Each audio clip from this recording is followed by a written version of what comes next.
Bonjour à tous, bienvenue dans votre nouveau programme dédié à l'univers passionnant des matières premières en association avec Ducascopy TV. Aujourd'hui, cette première émission s'intitule 100% coton puisque nous décrypterons la récente baisse du prix du coton.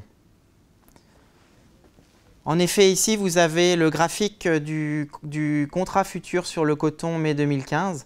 Et comme vous pouvez le constater, le prix du coton est passé de 94 $ en mai dernier à 62 $ en juillet dernier, ce qui représente une baisse de 34%. De plus, aujourd'hui, la configuration technique reste particulièrement négative puisque les cours du coton traitent sous les principales moyennes mobiles que sont la 20 jours, la 50 jours et la 100 jours. La seule chose potentiellement positive est que la baisse a été d'une telle ampleur et d'une telle rapidité que nous ne pouvons pas exclure un rebond technique. Voyons maintenant ce qui se passe du côté des fondamentaux. Ici, vous avez les stocks mondiaux de coton qui sont à des plus hauts historiques. Alors pourquoi sont-ils à des plus hauts historiques? Tout simplement parce que la crise économique a eu un effet négatif sur la demande de textiles, donc la demande de coton, ce qui a eu pour effet un accroissement massif des stocks mondiaux. Qui sont aujourd'hui à 102 millions de balles ou 22 millions de tonnes. D'ailleurs, récemment, le Comité international du coton a revu à la baisse de 5% ses prévisions de prix sur le coton, justement en raison de ces stocks qui sont à des niveaux extrêmement élevés. Voyons maintenant ce qui se passe du côté de l'offre. Ici, vous avez les principaux pays producteurs de coton, les trois principaux étant la Chine, l'Inde et les États-Unis.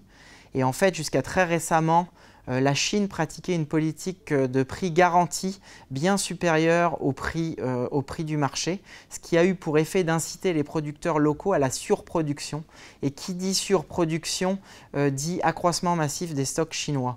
Pour vous donner un ordre d'idée, les stocks de coton chinois représentent aujourd'hui 50% de la consommation mondiale de coton et une année et demie de consommation chinoise de coton. Et même si cette politique de prix garanti en Chine a été revue à la baisse, il n'en reste pas moins que l'offre de coton chinoise est pléthorique et devrait continuer à peser sur les prix du coton. Voilà, avant de conclure, j'aimerais m'attarder quelques secondes sur la relation qu'il existe entre les prix du coton et ceux du polyester. Puisqu'en fait, le polyester est une fibre synthétique qui représente une alternative bon marché au prix du coton. Par conséquent, quand les prix du coton sont bien plus élevés que les prix du polyester, comme c'était le cas en 2011, vous assistez à un report massif de consommation vers le polyester.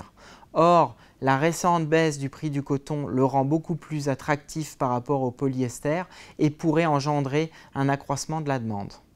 Voilà, j'espère que vous avez apprécié ce tour d'horizon des facteurs impactant l'offre, la demande, les stocks et donc in fine les prix du coton. Quant à moi, je vous donne rendez-vous pour une prochaine émission sur l'univers passionnant des matières premières. Merci.